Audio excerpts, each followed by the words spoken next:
Viewers, welcome back our channel. ఈరోజు మనకి తిరుమలలో 4వ రోజు. మాకు నిన్న నైట్ అయితే దర్శనం అయిపోయింది. లాస్ట్ వీడియో చూశారు కదా. ఈ రోజు మార్నింగ్ ఇంకా మేము జాపాలికి అయితే బయలుదేరాం. మా సాక్షి మా అన్నయ్య ఎందుకు ఎత్తుకున్నారంటే ఫుల్ ఫీవర్, 103 ఉంది ఫీవర్.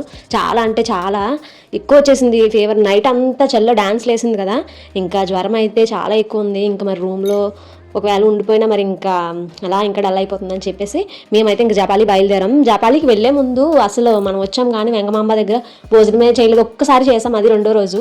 ఇంకా ఆ రోజు కూడా చాలా హడావిడిగా ఇంకా అందరం కలిసి చేయాలని చెప్పి వచ్చాం, కానీ అస్సలు ఖాళీ లేదు. ఎంత క్యూ లైన్ ఉంది చూస్తున్నారు కదా. ఇంకా అక్కడ మనకు అయ్యే పని కాదని చెప్పేసి మేము ఇంకా పక్కనే మనం దర్శనం అయిపోయాక మాడవిది 4 నెంబర్ అక్కడ గేట్ దగ్గరకు వచ్చేస్తే పక్కనే అనమాట. ఇక్కడ నైట్ మేము టిఫిన్ చేసాం కదా, ఇంక ఇక్కడ లంచ్ చేసేద్దామని చెప్పేసి ఇక్కడికైతే వచ్చేసాం. మేము ఏంటంటే వచ్చినప్పటి నుంచి ఒక్కసారి వెంగమాంబ దగ్గర 2వ రోజు తిన్న అన్నమే. ఇంకా మా వారితో నేను అదంటున్నాను అనమాట, భోజనం చేసేద్దాం, అసలు అన్నం తినాలనిపిస్తుంది కానీ అన్నమే దొరకట్లేదని చెప్పేసి ఇంకా ఆయన బరోటా చెప్పుకున్నారు. మేము భోజనం అయితే తీసుకొని ఇంకా భోజనం చేసేసి జపాలికి అయితే బయలుదేరిపోయాం.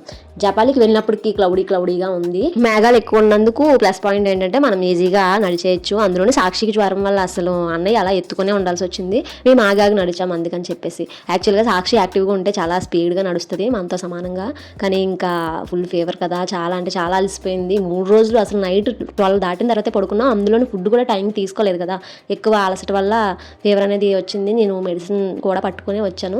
ఒక కచ్చి పట్టుకొని అది తడుపుతూ అలా వేస్తూ కూర్చొని అలా వెళ్తూ ఉన్నాం మెల్లిమెల్లిగా. ఇంకా చాలామంది వస్తున్నారు, మాతో పాటు నడుస్తున్నారు. అందరికి కూడా ఎంత దూరం ఉంటుందని టెన్షన్. మేము సెకండ్ టైము, సో కొంచెం మనకి ముందు తెలుసు కాబట్టి అందుకని చెప్పేసి ఆగి వెళ్తున్నాం. ఇక్కడ మేము అలా వెళ్తూ ఉంటే ఇక్కడ ఒక సౌండ్ వస్తుంది. అది మా ఆయన అయితే గబ్బిలాలో అని అంటున్నారు. ఇది అసలు ఏంటనేది మీరు గెస్ట్ చేయండి, ఒకవేళ మీకు తెలిస్తే కామెంట్ చేయండి.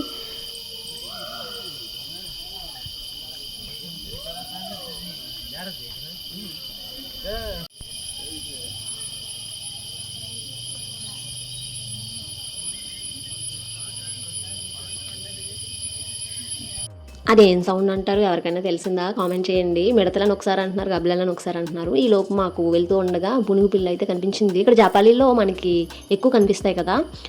ఇక్కడ ఏంటంటే పునుగు పిల్ల ఎవరికైనా తెలుసో లేదో తెలియదు, కానీ ఇదంట చెట్టుకి రాపిడి చేసినప్పుడు ఒక ఆయిల్ అనేది వస్తుందంట. ఆ ఆయిల్ వెంకటేశ్వర స్వామి విగ్రహం వెనకాల అయితే రాస్తారంట. అందుకు తిరుమలలో ఎక్కువ వీటిని పెంచుతారు. జాపాలిలో మనం ఎక్కువ చూడొచ్చు.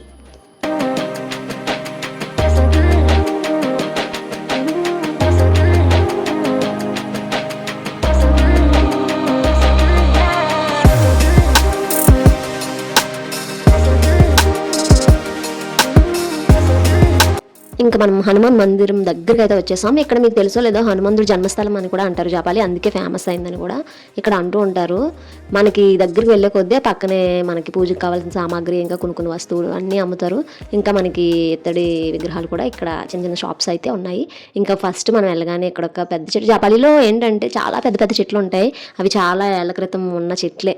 ఇక్కడైతే మనకి వేప చెట్టే వినాయకుడిలాగా కన్వర్ట్ అయిపోయింది అనమాట. మొత్తం మొదలు ట్రంక్ అంతా కూడా చూస్తున్నారు కదా, చాలా బాగుంది. అక్కడంతా కూడా సింధూరం పెట్టేసి చక్కగా ఉంచారు, అలంకరించారు, బాగుంది.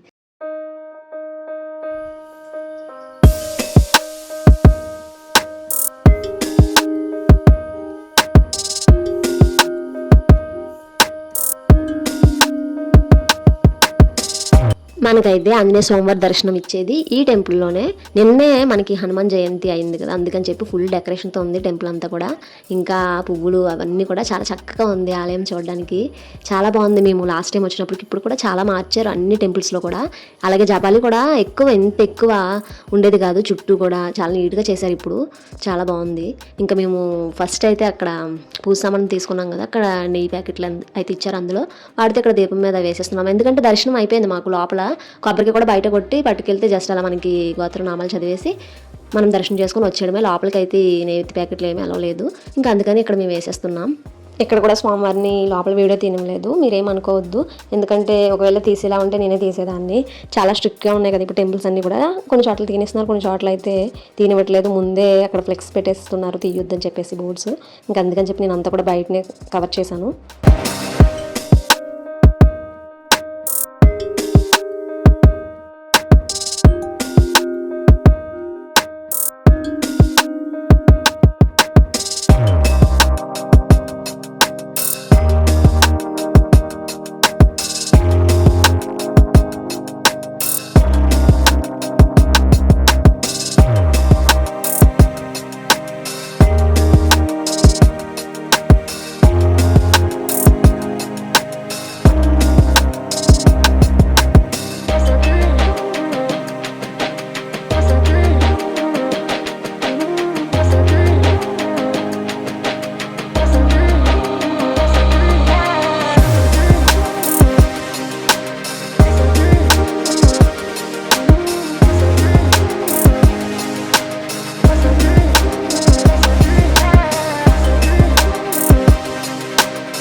ఈవినింగ్ దీపాలంకరణ కోసం అయితే ఇక్కడ ప్రమిదల్లో ఒత్తులు వేస్తున్నారు ఇక్కడ ఉండే యూనియన్ అయితే.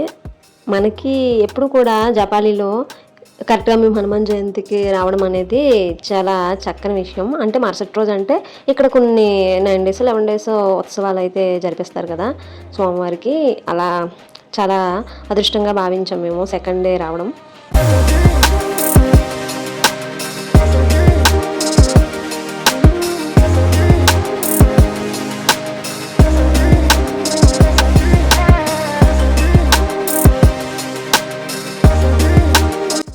ఇక్కడ మా జస్సు గుణిగిపిల్లికి కొబ్బరి ముక్క ఇవ్వడం కోసం చాలా ట్రై చేశాడు కానీ అసలు తీసుకోలేదు. ఎందుకంటే ఆల్మోస్ట్ ఇక్కడ అందరి చేతిలో కొబ్బరికాయ కొట్టిన తర్వాత చెప్పి మిగిలిపోతుంది కదా, అదే పెడతారు. ఇంకా వాటికి కూడా రెగ్యులర్ ఫుడ్ అయిపోయి తినాలనిపించలేదు అనుకుంటా, పైకైతే వెళ్ళిపోయింది. చూసారు కదా, మేమైతే మంచి రోజు వచ్చాం. జపాలీలో ఆంజనేయ స్వామి దర్శనం కూడా చాలా బాగా జరిగింది మాకు. ఇప్పుడు ఇంతకు ముందు అక్కడ సీతమ్మ అమ్మవారి స్నానం చేసిన ఒక చెరువు అనేది ఉండేది అని చెప్పి అన్నారు. అక్కడికి వెళ్ళాం కానీ అదంతా మూసేశారు. ఇప్పుడు అది మొత్తం ఓపెన్లో లేదు, అంతా కూడా మూసేశారు. అటువైపుకి ఇంకా ఎలా లేదని బోర్డ్స్ కూడా పెట్టేశారు. ఇంకా వెళ్ళినప్పుడు మేము మెట్లెక్కి వెళ్ళాం కదా, వచ్చినప్పుడు పక్కనే డ్యామ్ ఉంది, ఆ పక్క నుంచి వచ్చేసాం. చాలా ఈజీ ఇలా రూటు, కానీ డ్యామ్ వాటర్ వదిలేసారంటే సడన్గా ఇంకంతే మన పని. వెళ్ళినప్పుడు చాలా దూరం నడిచినట్టు అనిపించింది కానీ వచ్చినప్పుడు జస్ట్ ఈ కర్వ్ తిరిగితే మనం మళ్ళీ ఎక్కడైతే స్టార్ట్ అయ్యామో అక్కడికి వచ్చేసాం. మీరు కూడా ఇలాగే వెళ్ళండి, సమ్మర్ టైంలో వెళ్ళండి, వర్షాల టైంలో మాత్రం ట్రై చేయొద్దు. వీడియో నచ్చితే లైక్ చేయండి. ఫస్ట్ మన ఛానల్ చూస్తున్న వాళ్ళైతే సబ్స్క్రైబ్ చేయడం మర్చిపోవద్దు. మీరు ఇక్కడ వాటర్ ఉంది లేని చూసుకొని మాత్రం అప్పుడు వెళ్ళండి. నేను చెప్పేశానని చెప్పేసి దీంట్లోకి దిగిపోవద్దు.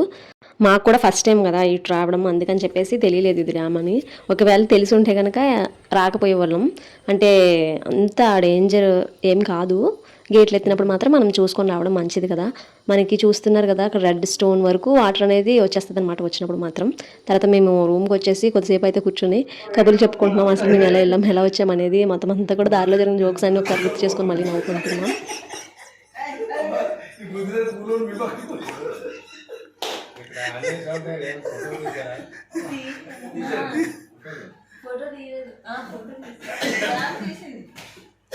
ఇంకా సాక్షికి ఫేవర్ అయితే బాగా ఎక్కువైపోయింది. సిరప్ పట్టినా సరే తగ్గట్లేదు. నేను మళ్ళీ నెక్స్ట్ వీడియోలో మీ ముందుకు వస్తాను. Bye bye.